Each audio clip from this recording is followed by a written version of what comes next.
கழுகு குஞ்சுகள் இடத்துல நடந்து கொண்ட முறையை தான் நம்ம பார்க்க போறோம்.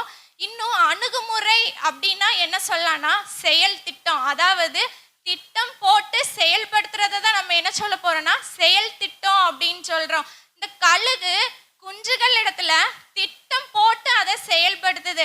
ஆனா நம்ம எல்லாரும் என்ன பண்ணுவோம்னா ஒரு விஷயத்த செஞ்சுட்டு அதுக்கப்புறம் திட்டம் போடுவோம். ஆனா கழுகு குஞ்சுகள் இடத்துல அப்படி பண்ணல. திட்டம் போட்டு அப்புறம் தான் என்ன பண்ணுதுன்னா செயல்படுத்துது. இன்னும் அணுகுமுறை அப்படின்னா என்ன மீனிங் இருக்குன்னா உத்தி. உத்தி அப்படின்னா என்னன்னா திறமை, தந்திரம், இன்னும் சாமர்த்தியம், தொழில் நுணுக்கம். இந்த கழுகு குஞ்சுகள் இடத்துல நுணுக்கமா, திறமையா, தந்திரமா, சாமர்த்தியமா செயல்படுது.